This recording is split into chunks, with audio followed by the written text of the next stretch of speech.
All right, everyone, here I am recreating a small version of the 3D letter using Coroplast, corrugated plastic. First, what you want to do is you want to cut out the letter size that you want to use. So I'm just making the letter V for my daughter Veda. And depending on where you want to hold it, you can hold the edge right up against the edge of the Coroplast, or you can do it, whichever way is comfortable for you. But I would cut it on the longer ends, like how you see me doing now. That way you can get some of the material out of the way. No matter how you make a V, it's going to be difficult. So right there, all I'm doing is just tracing out. I taped down my stencil, and I'm just simply going to trace out the letter V on one layer of the Coroplast. It's important that with your blade, you do not cut all the way through to the second layer, because Coroplast is double layered. You just want to cut the top layer. By the way, just forgive how I look. I'm extremely sick while making this video. But yeah, as you can see, I cut out the top layer. I traced it. And what I'm doing is bending the plastic back so that when I go to cut the second layer, it's a lot easier.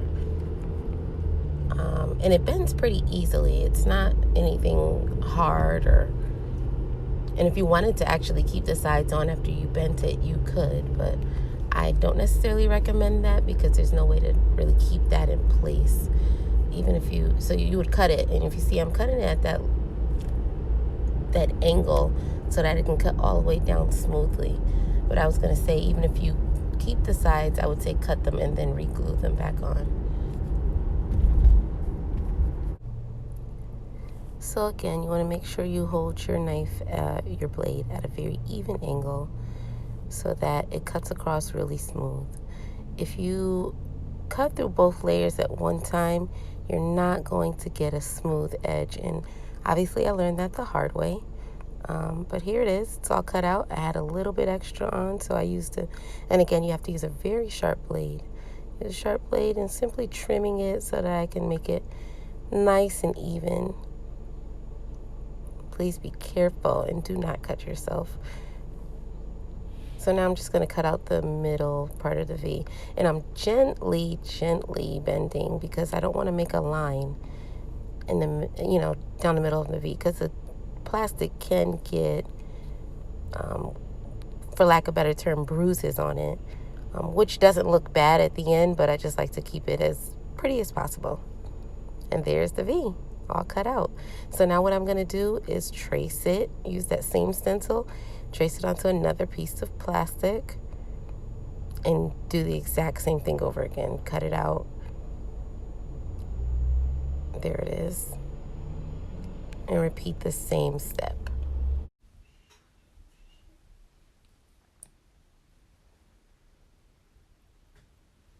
So after you finish cutting them out, obviously you want to line them up, make sure they're the same size, and they look good. So after that, you're going to want to measure and see how long your letters are. I think mine's were about 7 or 8 inches, and I'm going to make them with the 3D, the depth is going to be 2 inches, and that's my husband bothering me, pardon him. So I'm going to make them 2 inches in depth wide. So when you're cutting out,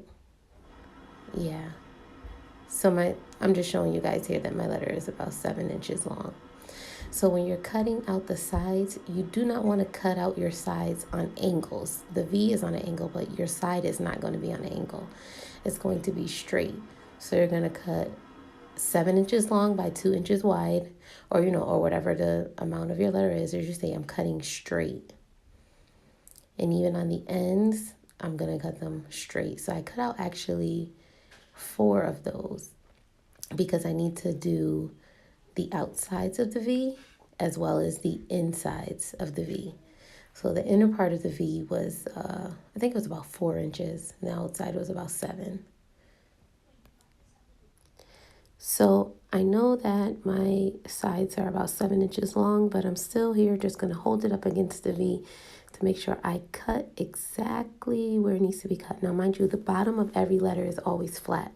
So I made the cut, again, cutting through the top layer only and then bending it. And then I'll cut through that.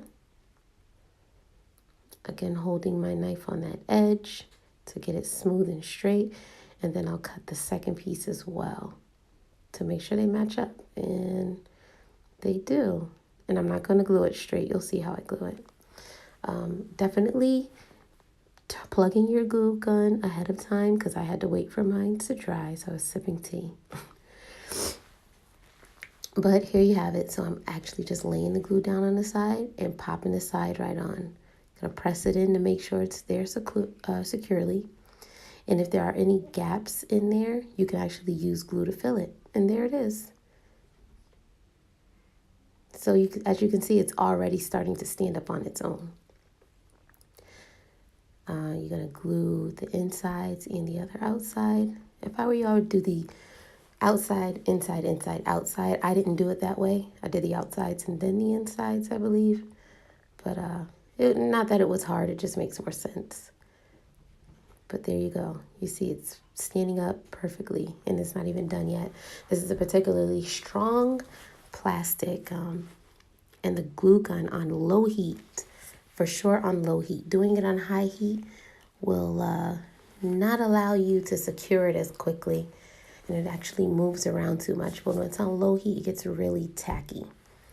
So here I am gluing the insides, the inner dimension.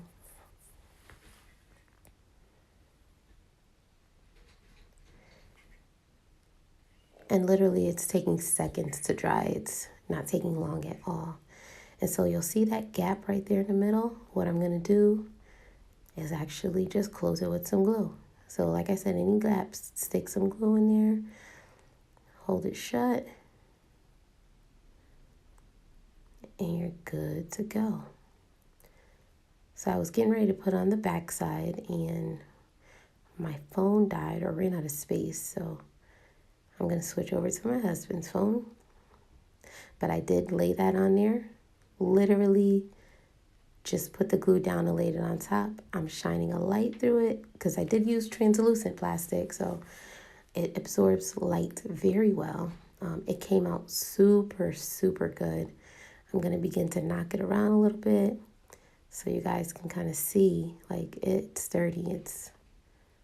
I'm handling it well. It's sturdy letter and that's that.